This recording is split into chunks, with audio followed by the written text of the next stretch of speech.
Our lesson is about tenses. How many tenses do you think we have in English? Actually, we have two distinguishable tenses: the present and the past. Future is not a tense, it's a time. Through a set of examples, you will work out how they are formed in terms of affirmation, negation, and interrogation. In addition to that, we will identify the functions that these tenses serve. First of all, we will begin with the present tenses. We have 4 present tenses. Number 1, simple present. The simple present serves different functions. Number 1, it serves to talk about something that is true in the present. For example, I work as a teacher of English. Number 2, to talk about things that are always true. For example, the earth revolves around the sun. Number 3, to talk about things that happen as a routine in the present. For example, we visit our grandparents on Fridays. Number 4, to talk about scheduled or fixed events in the future. For example, the plane leaves at 5 a.m. tomorrow. Let's look at how the simple present is formed in the affirmative case. The instructor goes to a different school every day. This sentence is made up of a plural subject, a base form, a singular subject, and a base form plus s or es.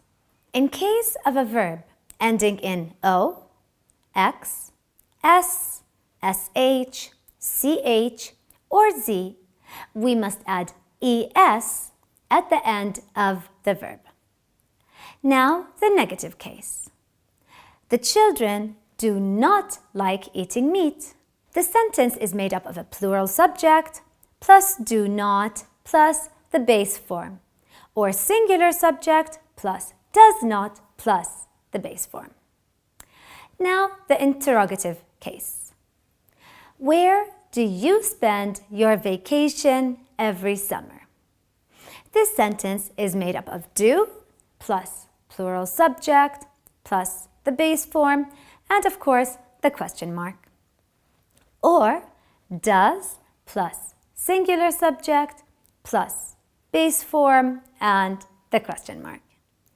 Note that the simple present usually comes with adverbs of frequency, such as always, often, usually, and sometimes. Now we will move to the second type of present, which is the present continuous. The present continuous serves many functions.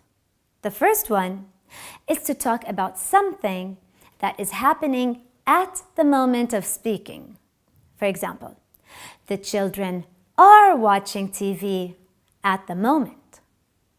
The second function is to describe something temporary. For example, I'm not doing anything right now. The third function is for actions that happen repeatedly in the present. We use it with always. For example, the boy is always playing on school nights. The last one is to talk about the future where something has been planned. For example, the man is traveling to London next week. We can form the present continuous as follows. In the affirmative case, the teachers are correcting the papers right now. This is made up of I plus am plus verb ing with a singular subject plus is plus verb ing with a plural subject plus are plus verb ing. In the negative case, she is not having a conversation with her boss. The sentence is made up of I plus am not and verb ing, singular subject plus is not verb ing, plural subject plus are not and verb ing. The interrogative case. Are the teachers traveling to the United States?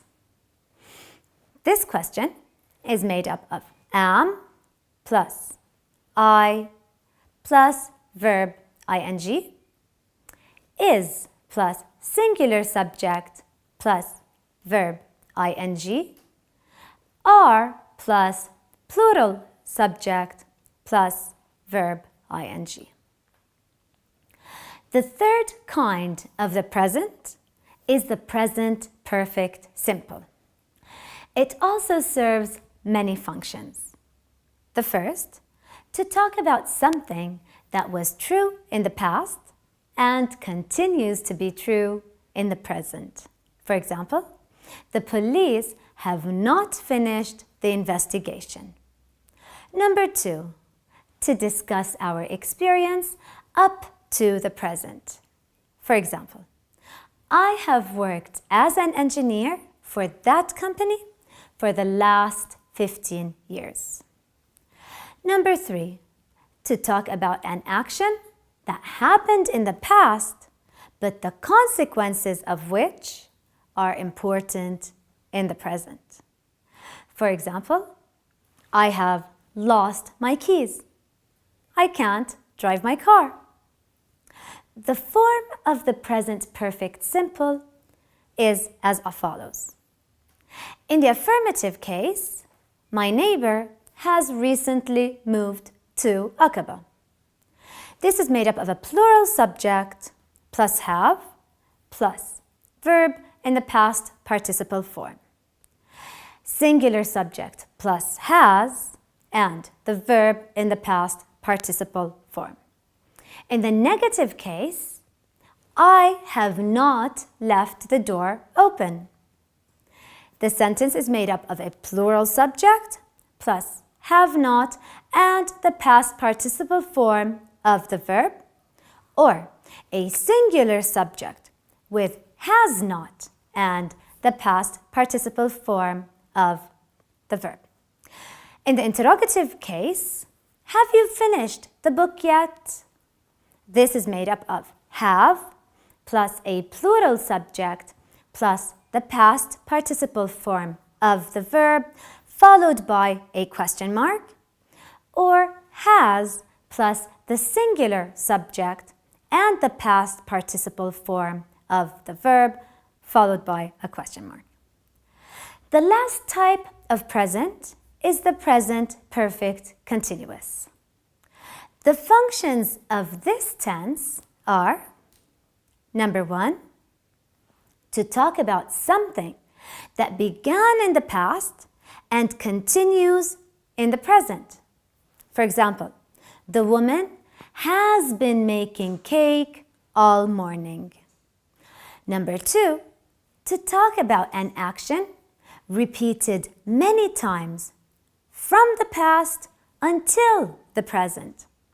For example, the detective has been following the man every day this week. Number three, to talk about a longer action recently finished, the results of which are visible in the present. For example, I've been painting the house. That's why I have some paint on my clothes. The form of the present perfect simple is as follows. In the affirmative case, the police have been, questioning the man for an hour. This is made up of a plural subject plus have been plus the verb ing, or a singular subject plus has been and the verb ing. In the negative case, we could say, I have not been watching TV for a week. This is made up of a plural subject plus have not and the verb ing, or singular subject plus has not been plus verb ing. In the interrogative case, you could ask, have you been reading the book all morning? This is made up of have plus a plural subject plus been and the verb ing, or has plus the singular subject plus been and the verb ing.